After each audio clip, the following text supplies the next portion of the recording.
Studio. We thank you so much for joining us today. We are pleased to welcome, as we do on Fridays, it's Caleb Sailors. He is, of course, a multimedia journalist with SuperTalk Mississippi News. All right, Caleb, give us an update. This Yazoo City explosion, I was really worried about that when I saw that come across the wire, but give us the latest. Yeah, thankfully no injuries have been reported, no deaths especially have been reported, which is obviously always the good sign because we've seen explosions at artillery plants and other plants in other parts of the southeastern region of our country, and it's been very devastating, very tragic. Now, this is not good per se, but thankfully everybody's okay. So, yeah, at the CF Industries plant on Highway 49 North in Yazoo City, there was a chemical leak and explosion at CF Industries. It's an ammonia plant. Again, ammonia can be very dangerous if it kabooms. But people in the area were ordered to, some were ordered to shelter in place, some were ordered to evacuate depending on where they are. Those orders have since been lifted. There's no shelter in place order anymore. The Red Cross was even stationed at Yazoo County High School offering immediate assistance to people that had been affected by the explosion. But so far, officials from the Mississippi Department of Environmental Quality, Mississippi Emergency Management Agency, and the Department of Public Safety have been on scene kind of assessing the incident, how it happened, and also checking the air quality, too, to make sure that it's safe to even be in the vicinity of the plant. But according to Governor Tate Reeves, there is no shelter-in-place order anymore, and everybody seems to have been okay. Yeah, because when first I saw the report and that they had evacuated the area, of course, out of an abundance of caution, makes sense. Right. Really worried about that. Because that's some powerful stuff. Ammonia, I think, right? Yeah, yes. Yeah, which is deadly. Oh, very deadly, yeah. Right. I mean, it's something so common. We use it in all of our household cleaning supplies, but absolutely, it's very deadly if in the wrong setting. Yeah. So everything's good, though. And back to normal work now? Did they reopen the plant? Well, do we know? I'm not sure if they've reopened the plant now. I haven't heard any word there, but I do know that officials are investigating that scene. Okay. So we're still kind of waiting to get further information. I'm sure there will be a total post-mortem style investigation. And the Department of Environmental Quality, obviously, the director, Chris Wells, there and everybody, they're very thorough. Yeah. They don't do anything without crossing every T and dotting every I. And so I know people that used to work at the DEQ, and they loved working there. Everything they do is thorough. So we'll get a full, pretty much comprehensive report from that scene as soon as it's done. All right, elections across Mississippi this past Tuesday, and, of course, all the results are in and final. What do we got there? Right, and, of course, you can go to supertalk.fm for a full rundown. Great coverage. Great coverage you guys did. Well, thank you, Drew. We appreciate it. We were working hard, giving you up-to-the-minute, up-to-the-update information on everything coming in on Tuesday night. And, of course, not easy with 17 elections, but we got it done, and it was good to keep everybody informed. But, 17 special legislative elections statewide. Some of those were from a court order that said that Mississippi had diluted black voting power. So some of these districts, especially in DeSoto County and Hattiesburg, were redrawn.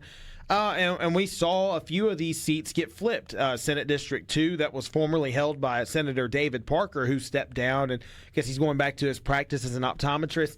That one, a Democrat named Teresa Isom defeated South Haven Alderman Charlie Hoots to flip that seat blue. So now a Democrat will run David Parker's former seat. And then in House District 22, which is over close to the Golden Triangle area, northeast Mississippi, Justin Crosby, a Democrat who ran a pretty good campaign up there, defeated incumbent John Lancaster. And then Johnny Dupree, the former Hattiesburg mayor in Senate District 45, he got the victory over Anna Rush, a Republican.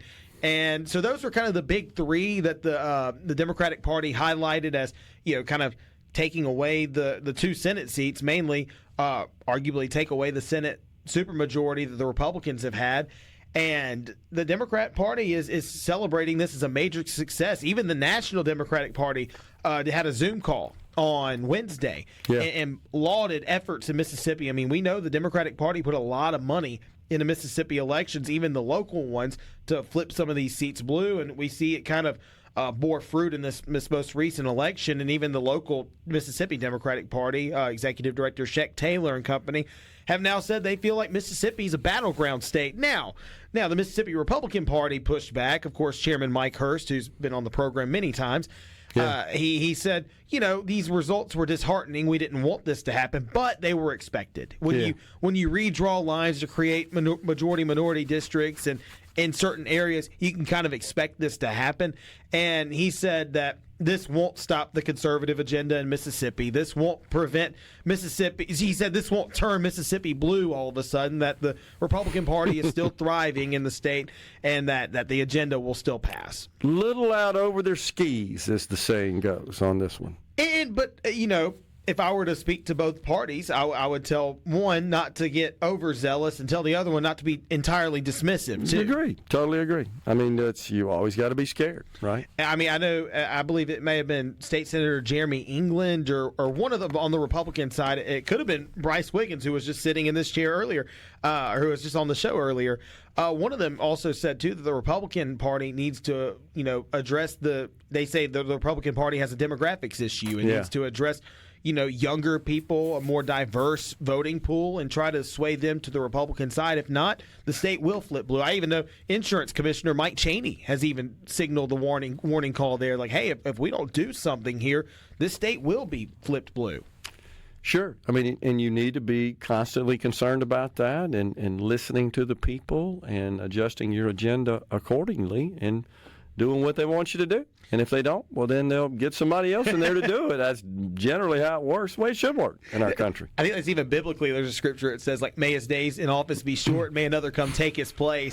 But that's where we are with these elections. Okay. And you can, again, like I said earlier, you can find the full election rundown at supertalk.fm. Absolutely. In fact, I used the report, which was kind of a living article, if you will, and that you started with the initial results and then continued to update it, and then the final in bold. I thought it was really well done, and used it on the show yesterday. Well, thank you. We appreciate it. We like that format because, again, it gives everybody, they know, like, okay, at 7:45, here's where we are. Oh, no, at 8 o'clock, this other candidate surged and took a big lead. So that way you could see what's happening in real time. Yep. And we like doing it that way, too, of course, to keep everybody as informed as possible. All right, so football weekend, what's up there?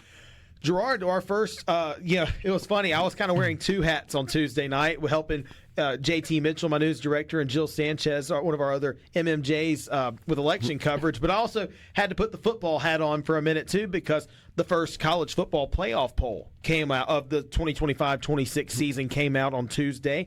And Ole Miss came in at number 6. The Rebels are hot, red hot, with just one loss, a loss at Georgia, but otherwise playing really good football and they keep winning and winning and winning. This is the highest ranking in the college football playoff poll that Ole Miss has had since 2014 when the first poll came out.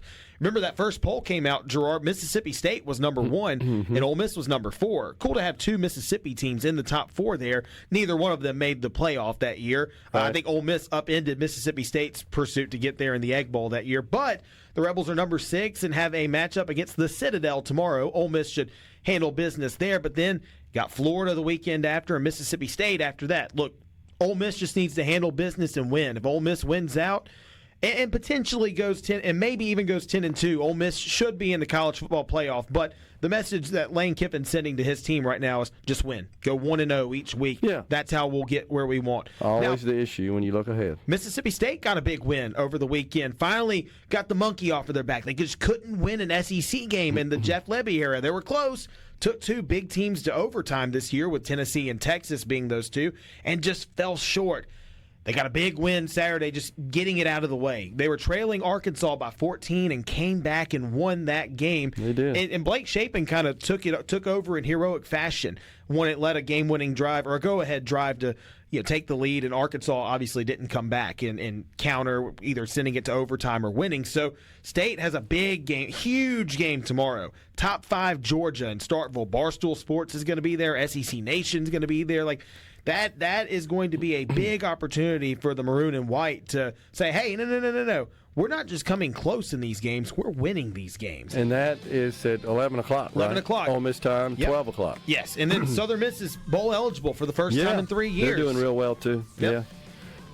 All right, SMTT as it goes. Yeah, right? to the top. To the top, TTT. So, all right, the Caleb Sailors. He's with SuperTalk Mississippi News, a multimedia journalist. We're stepping aside for a break right now. Scott Burns, co-founder of 7 Days for the Troops, joins middays at 12.